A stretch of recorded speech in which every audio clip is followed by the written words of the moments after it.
Poppy K and her bookish thoughts. Poppy K, subscribe, like, comment, and share. Hello and welcome to my little book nook.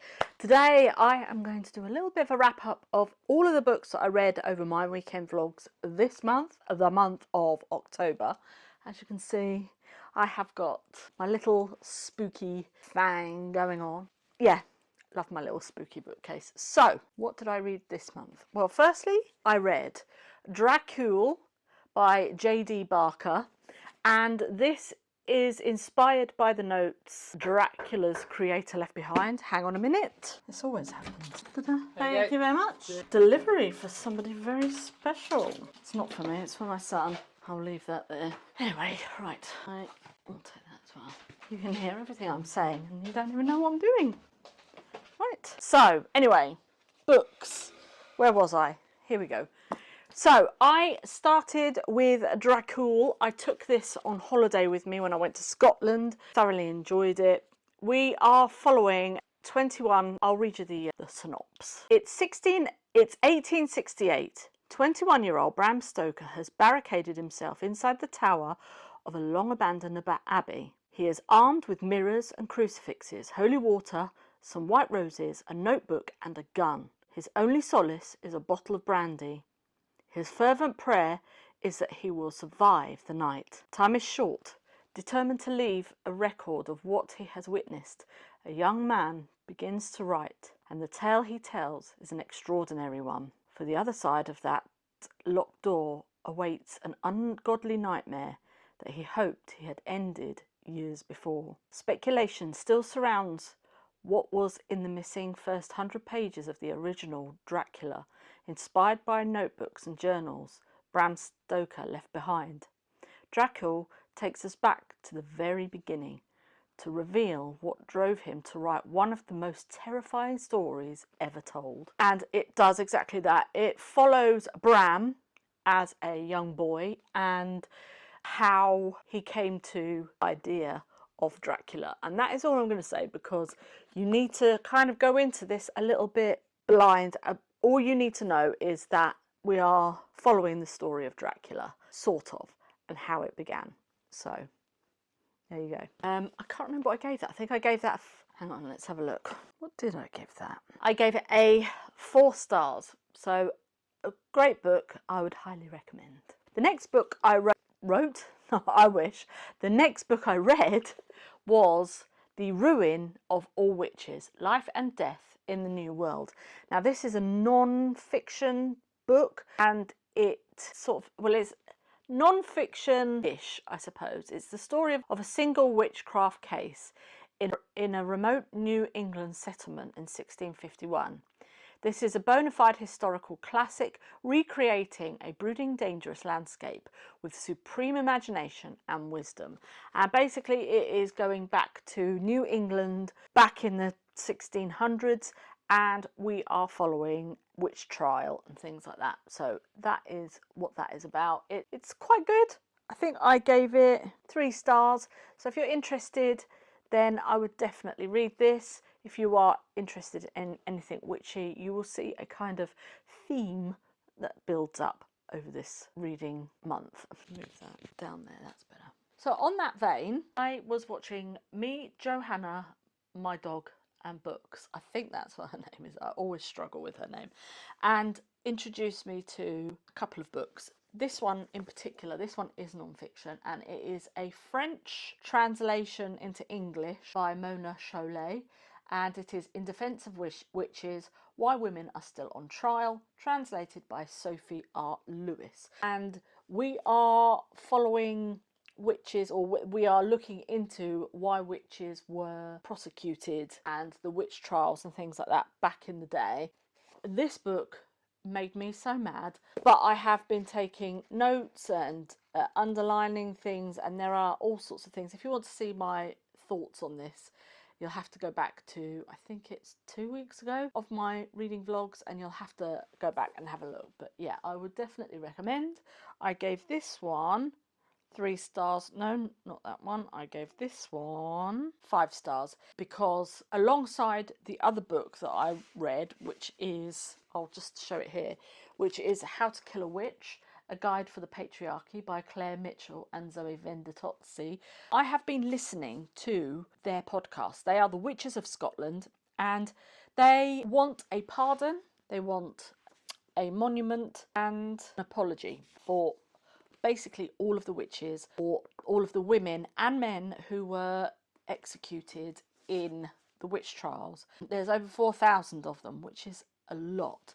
And because I read this, I wanted to read this, and I'm listening to the podcast, so it all kind of interlinks together along with this one as well. So all of these three are kind of linked together because I really wanted to get an idea of the witch trials and things, and it's lit a fire in me that I don't think can be extinguished, excuse the pun, but I am just really interested in that, and I think I might investigate a little bit more as well. The next book, well, that one also I gave 5 stars to.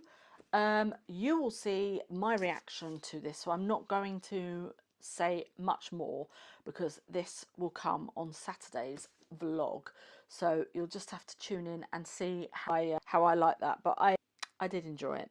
So after that, I've given this book to my mum, and it is again on the same lines, but this is fiction, and it is the Book of Witching. Let's have a look, see if I can find the... So here is this synopsis. A mother must fight for her daughter's life in this fierce and haunting tale of witchcraft and revenge. From the author of A Haunting in the Arctic, Clem gets a call that is every mother's worst nightmare. Her 19-year-old daughter, Erin, is unconscious in the hospital after a hiking trip with her friends on the remote Orkney Islands that met a horrifying end, leaving her boyfriend dead and her best friend missing. When Erin wakes, she doesn't recognise her mother, and she doesn't answer to her name, but insists she is someone named Nix. Clem travels to the site of her daughter's accident, determined to find out what happened to her. The answer may lie in a dark secret in the history of the Orkneys, a woman wrongly accused of witchcraft and the murder 4 centuries ago. Clem begins to wonder if Erin's strange behaviour is a symptom of a broken mind or the effects of ancient curses. So thoroughly enjoyed this book as well, so much so that I actually lent it to my mum, gave it to her to read because I think she would enjoy it as well. And it is actually based on, you can tell, the historic research that has gone on into this because of the other books that I've read this month. And amazing, loved it, gave it 5 stars. I would highly recommend. And then when I was on holiday, I wanted something a little bit easy to read, so it's currently on Kindle Unlimited. So if you have Kindle Unlimited, then I would highly recommend this. It is The Witches of Scotland, and it is by Stephen P. Aitchison. And it is a series of 8 books. They are not very long books. They're literally about between 150 to 250 pages each. So 8 books to that, it sort of equates to probably just over 1,000 pages, maybe 1,100 pages. So it's just like a thick book. But the way it is written is really good because each book picks up directly from where the last book finished. So it is a continuation. There isn't any gaps in between. So, you haven't got like a 6-month this, that or the other. And we are following a young man, I think his name is... Let's have a look. I shall read you the synopsis. It's one thing to read about witches, it's another to discover you are one. Glasgow law student David Hunter is drifting through life and feels something is missing. When on a night out, someone tries to kill him. He discovers he is from a long line of witches known as dream dancers. His life is turned upside down. Now David has unwittingly exposed himself to a world of powerful witches, clandestine government agencies, and a fight to protect the Akashic records. It is a life filled with magic, really his true calling in life. If you love witches, magic and conspiracy theories, you will love the first book in this fast-paced supernatural series.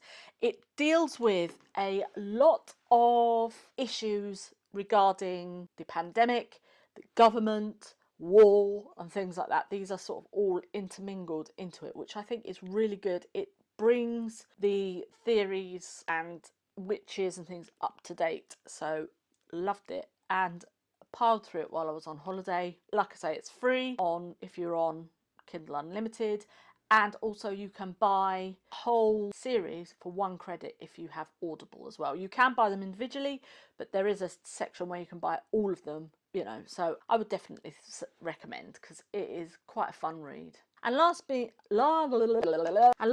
but by no means least, I know this is technically sort of cheating. I literally have about 2 hours left in this book, and it is The Courting of Bristol Keats by Mary E. Pearson, and I am absolutely loving this. The next book comes out on the 9th of, not March, 9th of November, I think? Or is it the 4th of November? It's in a couple of weeks. The second, it's a duology, and the second book comes out, and I am very much looking forward to getting that. I picked this up in the new year in Waterstones in their half price sale, so I paid half price for it, but it's been sat on my shelf, and I thought to myself, do you know what? I'm going to read it. Loving it so far. You will find out my full thoughts of this on Saturday's, no, next week's vlog, not this Saturday, the week after, but I am really enjoying it, so spoiler alert. So yeah, absolutely loving that. So that is what I have read over the last month. So yeah, fabulous. I hope you enjoyed that. Just a little bit of a thing. If you've read any of those in there, let me know. If you are planning to read any of those in there, let me know. And if you have any recommendations for moi, I would love to know in the description box below, and or comments. And yeah, loving it. So happy Halloween, everybody. I hope you have a spooky and spectacular ghoulish day and night. Anyway, I'll see you on the next one. Bye.